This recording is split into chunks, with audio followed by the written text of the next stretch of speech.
Salut les mobbers! Petite vidéo pour donner des petites nouvelles pour l'évolution de ce petit moteur Doppler.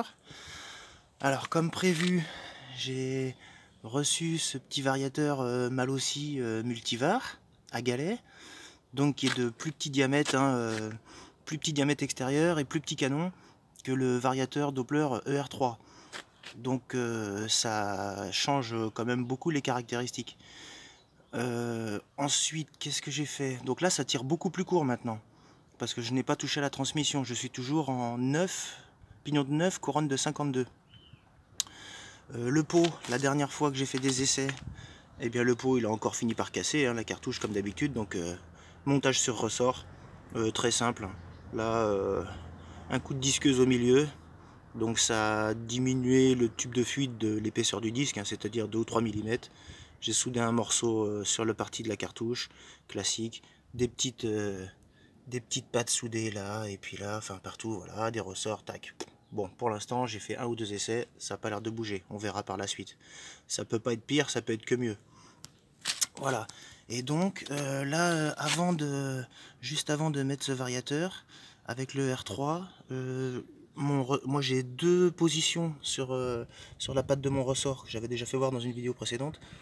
Donc quand je le mettais là au premier, ça commençait tout juste à faire la chèvre. Mon ressort, vu que ma courroie elle s'use au fur et à mesure, la largeur diminue, mon moteur il avance tout doucement, très peu, mais comme c'était réglé juste, eh ben, mon moteur il commençait un tout petit peu à faire la chèvre. Donc là au montage, je l'ai mis direct au deuxième réglage pour que ça soit plus tendu, et ça fonctionne très bien. J'ai mis des poids en conséquence, un peu plus lourds, D'ailleurs là c'était trop lourd. Mais du coup, ça faisait pas la chèvre. Mais par contre, l'inconvénient, j'avais déjà dit aussi dans une autre vidéo, c'est que plus je mets de tension sur mon ressort, et plus le moteur vibre en fait. Donc moins il y a de contraintes et mieux c'est. Donc je vais essayer de le remettre sur le premier réglage. Et puis comme là le variateur a un canon plus petit, le moteur sera encore plus avancé, donc ça va forcément faire la chèvre. Mais je vais réajuster le trou, là je vais certainement recharger un petit peu avec une baguette de soudure pour recharger juste ce qu'il faut, pour ajuster le premier trou, pour que ça soit pile poil. Voilà, pour qu'il y ait le moins de contraintes possible et que ça fasse pas la chèvre quand même. Voilà, donc le résultat avec ce petit variateur Malossi, eh ben, ça change tout, parce que avec le Vario ER3, donc moi j'ai une grosse courroie, 16, plus de 16 mm, c'est 16,5, un truc comme ça, quand elle est neuve. Donc là, en 9,52, j'arrivais à 99-100 km/h, voilà. Le maximum que j'ai fait, c'est 100. Bon, de mémoire, je sais plus, à peu près. Et là, avec celui-là, alors là, ça prend beaucoup plus de régime.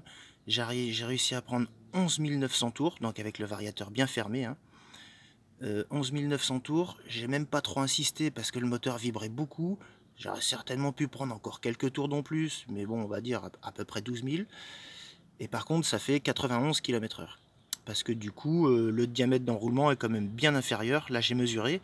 Alors même cette partie, en fait, elle est un peu plus petite que la joue fixe. Là, c'est une joue fixe SPX, une joue fixe d'origine, type origine, refabrication.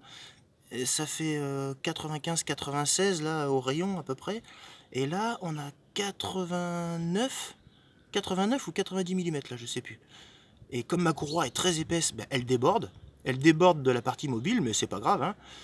Et du coup, mon enroulement est à peu près de 91-92 mm extérieur. Maximum, pas plus. On va dire 91-92, alors qu'avec le variateur ER3, sur SPX, il y en a plein qui me disent que ça fait 100, mais non, c'est bien des diamètres 106 mm. Eh ben, ma courroie arrive quasiment en haut, donc j'enroulais sur 104-105 mm. Donc 92, ça fait une grosse différence quand même. C'est carrément énorme, ça fait beaucoup plus petit en fait. Donc résultat des courses, ça fait quasiment 10 km/h de moins. Voilà, donc le moteur prend beaucoup plus de régime, mais du coup la vitesse maximale est quand même fortement réduite. Donc je vais remettre le pignon de 10 là, parce qu'en fait franchement 12 000 tours là, je rappelle les diagrammes, c'est 180 à l'échappement, à 1 degré près, je peux pas dire précisément parce que j'ai rajouté un joint, donc c'est par calcul, mais voilà, à 1 degré près, c'est 180 et 123. Donc 180, c'est pas énorme. Et déjà, 12 000 tours pleine charge, bon, je trouve que c'est pas trop mal pour ce diagramme-là. Mais ça, je trouve que ça mouline trop. Donc je vais remettre le pignon de 10. Et puis ben, on va voir ce que ça donne. Si je réussis à me rapprocher des 100 km/h ou à les dépasser, j'y crois pas trop, mais on verra. Et puis voir quel régime ça donne avec ce plus petit variateur. Voilà, puisque 10,52, hein, c'était quand même une transmission qui m'allait bien. J'aimais bien, mais avec le gros variateur VR3, ça perdait énormément de régime quand le variateur, quand la courroie était vraiment tout en haut du variateur, ça lui tirait trop sur la gueule, quoi. Donc on va voir avec ce petit variateur, ça devrait être pas trop mal. Et puis ben voilà, la question c'est quel résultat ça va donner. Et voilà, donc je vais faire ça, je vais remettre le pignon de 10 pour voir, refaire un petit essai. Je vais essayer peut-être de faire des essais embarqués, mais c'est compliqué de filmer avec le téléphone, le bruit, des fois les vibrations. Alors je vais essayer, on va voir. En plus, il faudrait un autre téléphone ou un truc pour faire le compteur, pour voir, pour que... Mais bon, c'est compliqué, c'est vraiment des vidéos faites à l'arrache. Donc voilà, l'étape suivante, là, je remonte le pignon de 10. Je réessaye mon petit ressort, s'il faut je réajuste pour que ça soit pile poil. Et puis bah voilà, hein, on va voir ce que ça donne. On va voir si je récupère les 100 km/h ou mieux, on verra, mais j'y crois pas trop. Allez voilà, je crois que c'est tout pour l'instant, j'attaque ça et puis bah voilà, affaire à suivre.